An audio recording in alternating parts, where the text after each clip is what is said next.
Gustong-gusto ko na kayo mamit uli. Wala nang nakikita during your San Fernando. Kaya nga sabi ko kanina sa iyo, idol. Ma'am, alam nyo, dito sa Wagi, ang mga iniimbita namin, yung idol ng mga kababaihan. So, kayo ay inimbitahan namin dito because you have a story to share sa ating mga kawimenan, sabi nga mga kabalo natin, na naghahanap ng mga titingalain na mga halimbawa, ng mga inspirasyon, hindi ba? Hindi talaga pala kayo taga rito sa Pampanga. Pero biyasa ka nga Pampanga. Biyasa na ako. Mga 1955. Kelly. Okay, 1955, nang kayo ay lumipat dito sa San Fernando, Pampanga.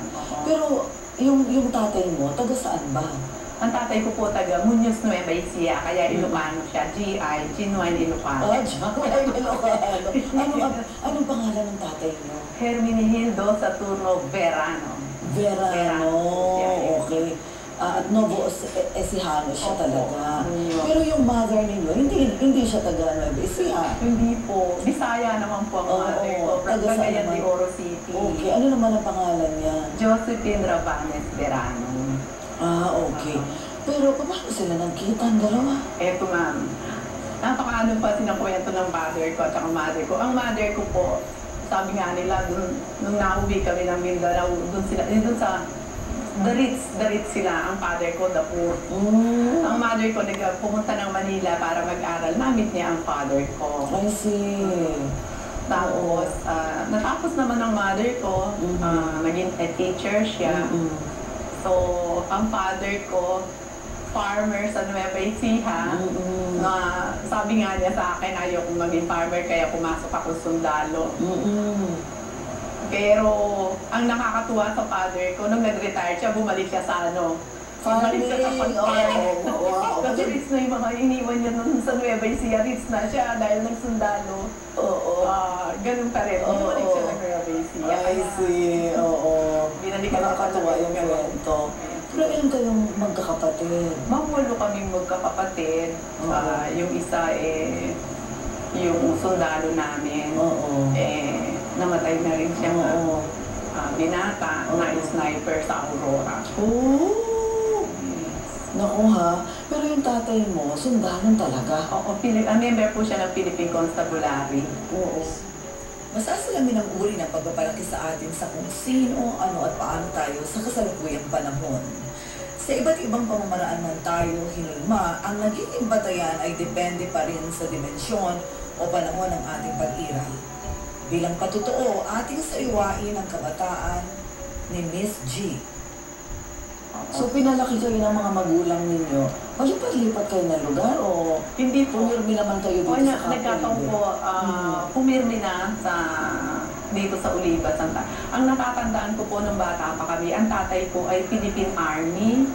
Tapos nung panahon na yun, elementary ako, yung mga Philippine Army, ililipat sa sa Tarlac, yung Camp Serviliano. Tapos yung father ko, he opted to stay na siya as Philippine Constabulary. I see. Opo.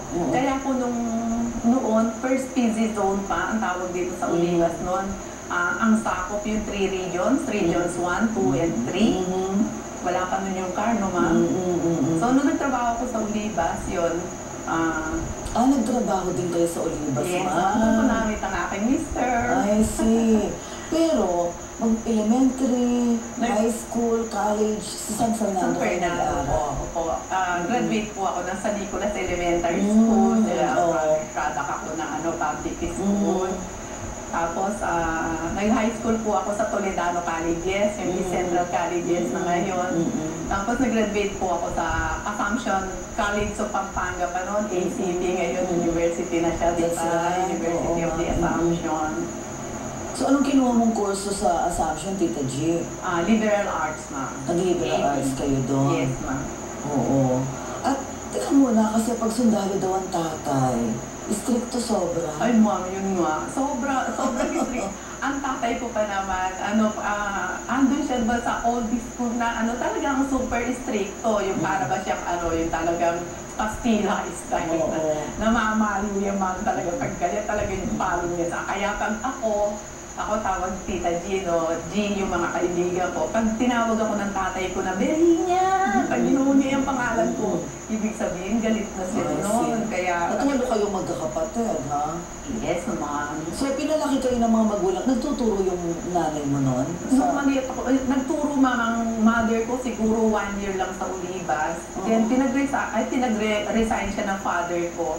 Kasi hindi niya na tinuloy yung pag-ano kasi nag-full time siyang. Dahil sunod-sunod. Yes, mama ang nanay ko kung hindi buntis bagong panganak.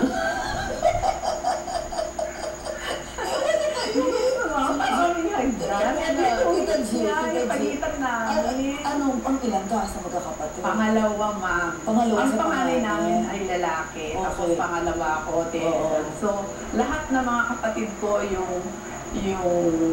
yung anin, dumaan lahat sa akin yan. I see. Ako tagalaba nila, taga-alaga. Oo. Oh. So, lahat kayo napag-aral ng mga magulang ninyo? Yes, ma'am.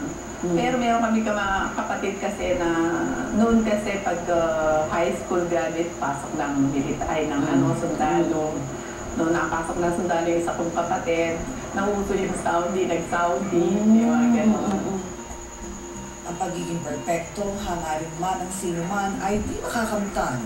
Kaya siguro kahit na di na ikakaila ng malaking respeto at pamamahal ni Miss G sa ama, di niya itinanggi nagkaroon siya ng hinanakit dito. Bakit kaya? Tita G, idol mo ba yung tatay mo? Idol ko siya, ma'am, kasi yung meron ba siyang pananindigan. Siyempre, walo kami magkakapatid mo. Siya lang mag-isa, ginapang niya kami. Kaya lang, kung minsan din, sabihin ko na po yung meron pa rin akong konting hinanakit sa kanya. Kasi ako po, nagtapos ako ng koleyo. Siya po yung sinasabi ko kanina na sa old school siya na sabi ay mga kababaihan, pambahay. Yes, naku. Oo. Kaya mo na gender and development. Ayan po, yes, ma'am. Kaya nga, ma'am, very effective ako mag-lecture ng gender and development kasi na-experience ko yun, yung mga Yung dumating yung panahon, ma'am, nung high school, pagka-graduate ko ng high school, sa kagustuhan kong mag-aral, punta ako sa auntie ko, nagbakasyon ako sa Olongapo kasi meron akong auntie.